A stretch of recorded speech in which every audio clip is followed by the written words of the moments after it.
নমস্কার, মনির কিচেনে আপনাদের সকলকে স্বাগত জানাই। আজ আমি মাগুর মাছের ধোকা বানাবো, তার রেসিপি আপনাদের সঙ্গে শেয়ার করতে চলে এলাম।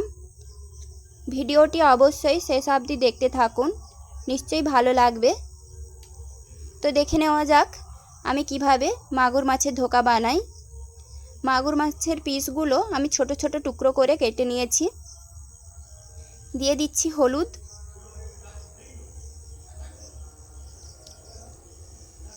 লবণ, সরষের তেল,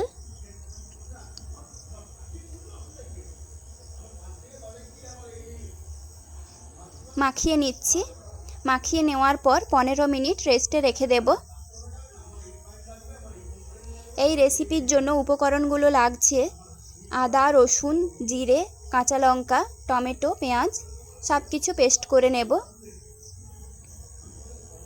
টমেটো আর কাঁচা লঙ্কা মিক্সিতে একসঙ্গে পেস্ট করে নিচ্ছি।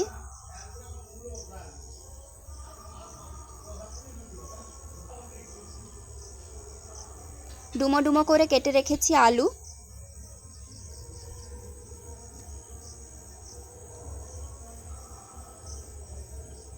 কড়াই দিয়ে দিচ্ছি সরষের তেল। তেল গরম হয়ে গেছে। এখন ডুমো ডুমো করে কেটে রাখা আলুর টুকরোগুলো আমি ভেজে নেব সামান্য লবণ আর হলুদ গুঁড়ো দিয়ে।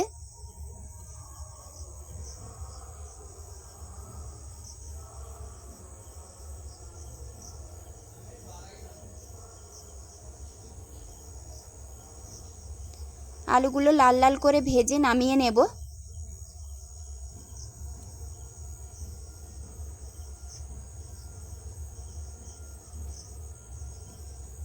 আলু ভাজার তেলের মধ্যে দিয়ে দিচ্ছি জিরে,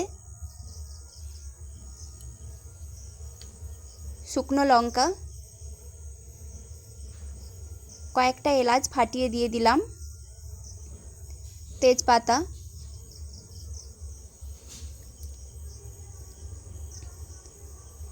জিরে আর এলাচ থেকে খুব সুন্দর একটা ভাজা সুগন্ধ ছড়াচ্ছে। আমি দিয়ে দিচ্ছি এখন পেঁয়াজ বাটা। নেড়ে চেড়ে কষিয়ে নেব। পেঁয়াজটা এখন মজে গেছে, কালারটাও চেঞ্জ হয়ে গেছে। আমি দিয়ে দিচ্ছি রসুন বাটা।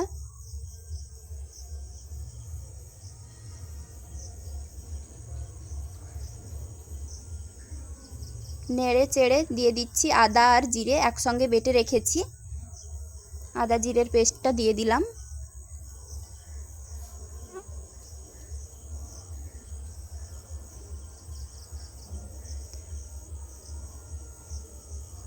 এখন মশলাটা কষাতে থাকবো। আমি সামান্য তেল অ্যাড করে দিচ্ছি।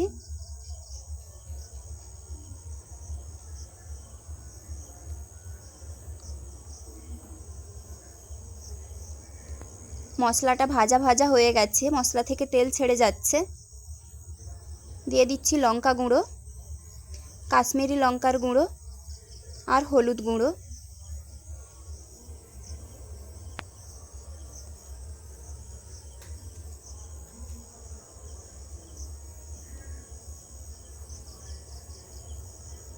এই রেসিপিটি খেতে কিন্তু মাংসের মতো লাগে।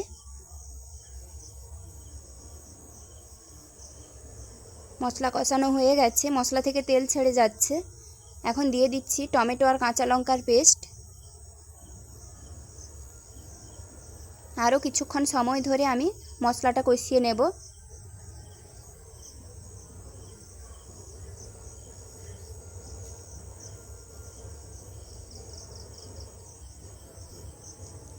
মশলা কষানো হয়ে গেছে, মশলা থেকে তেল ছেড়ে যাচ্ছে। এখন আমি দিয়ে দিচ্ছি মাছের টুকরোগুলো।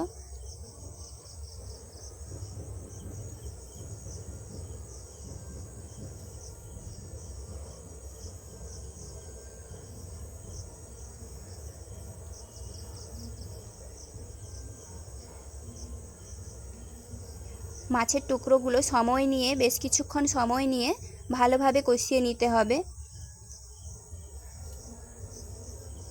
দিয়ে দিচ্ছি লবণ, স্বাদ ব্যালেন্সের জন্য সামান্য চিনি।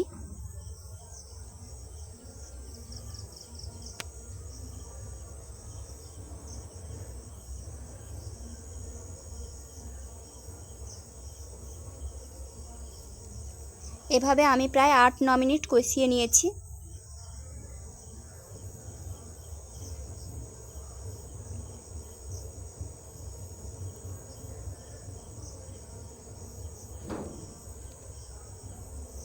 বন্ধুরা, আমার ভিডিও ভালো লেগে থাকলে লাইক, কমেন্ট, শেয়ার আর অবশ্যই চ্যানেলটি সাবস্ক্রাইব করে আমার পাশে থাকবেন।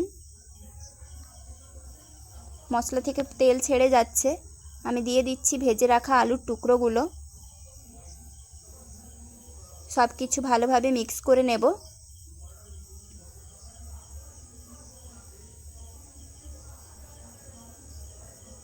এভাবে আরও 3 মিনিট নেড়ে চেড়ে নিয়েছি।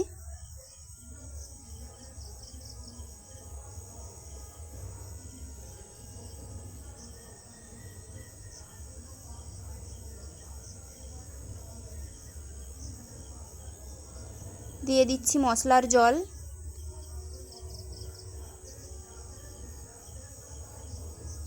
পরিমাণ মতো জল, খুব বেশি জল দেব না, কারণ এই রেসিপিটি মাখো মাখো হবে। এভাবে রান্না করে নেব যতক্ষণ না আলু সেদ্ধ হচ্ছে।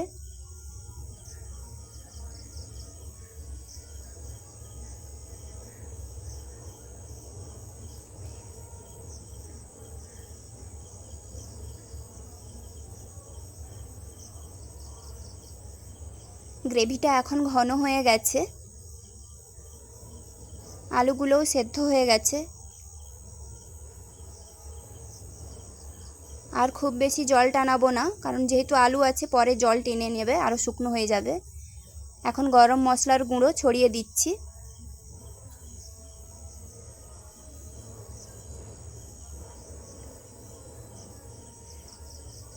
মিক্স করে নিচ্ছি। দেখুন মাছের টুকরোগুলো কিন্তু আলাদা আলাদা আছে, কেউ কিন্তু ঘেঁটে যায়নি।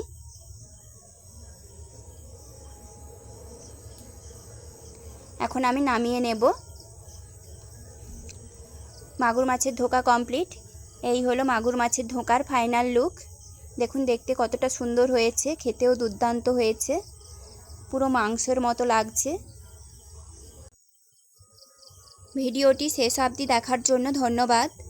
ভালো থাকবেন, সুস্থ থাকবেন সবাই। দেখা হবে পরের ভিডিওতে।